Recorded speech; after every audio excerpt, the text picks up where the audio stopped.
മുഖ്യമന്ത്രി V D സതീശനെതിരെ മഹിളാ കോൺഗ്രസ് സംസ്ഥാന നേതൃത്വം രംഗത്ത്. കഴിഞ്ഞ ദിവസം ചേർന്ന സംസ്ഥാന കമ്മിറ്റി യോഗത്തിൽ വി ഡി സതീശനെതിരെ പ്രമേയം പാസാക്കി. മുഖ്യമന്ത്രി അഹങ്കാരം ഉപേക്ഷിക്കണമെന്നും മുഖ്യമന്ത്രി പാർട്ടിക്ക് വിധേയമാകണമെന്നും മഹിളാ കോൺഗ്രസിന്റെ പ്രമേയത്തിൽ പറയുന്നു. KSUവിന് പിന്നാലെയാണ് മുഖ്യമന്ത്രിക്കെതിരെ കോൺഗ്രസിന്റെ മറ്റൊരു പോഷക സംഘടനയായ മഹിളാ കോൺഗ്രസും രംഗത്തെത്തിയിരിക്കുന്നത്. മുഖ്യമന്ത്രി അഹങ്കാരം ഉപേക്ഷിക്കണമെന്നാണ് മഹിളാ കോൺഗ്രസിന്റെ അതിരൂക്ഷമായ വിമർശനം. മുഖ്യമന്ത്രി പാർട്ടിക്ക് വിധേയനാകണമെന്നും നേതാക്കൾ പറയുന്നു. കഴിഞ്ഞ ദിവസം ചേർന്ന സംസ്ഥാന കമ്മിറ്റി യോഗത്തിൽ വി ഡി സതീശനെതിരെ പ്രമേയം പാസാക്കി.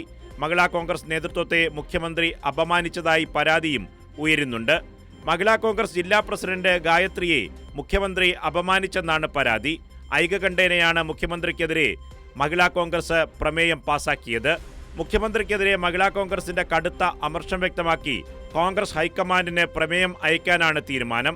മഹിളാ കോൺഗ്രസിന്റെ സംസ്ഥാന അധ്യക്ഷ ജെബി മേത്തറുടെ നേതൃത്വത്തിൽ കഴിഞ്ഞ ദിവസമാണ് KPCC ആസ്ഥാനത്ത് മഹിളാ കോൺഗ്രസിന്റെ സംസ്ഥാന കമ്മിറ്റി യോഗം ചേർന്നത്.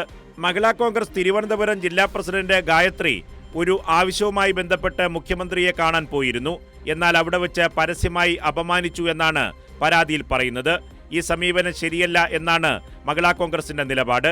UDF സർക്കാർ വരുന്നതിനായി ആത്മാർത്ഥമായി സംഘടനാ പ്രവർത്തനം നടത്തിയ തങ്ങളോടുള്ള സമീപനം പ്രതിഷേധാർഹമാണെന്നാണ് മഹിളാ കോൺഗ്രസ് ചൂണ്ടിക്കാട്ടുന്നത്. KPCC അധ്യക്ഷനും പ്രമേയം കൈമാറാൻ തീരുമാനിച്ചിട്ടുണ്ട്. കൈരളി ന്യൂസ്, തിരുവനന്തപുരം.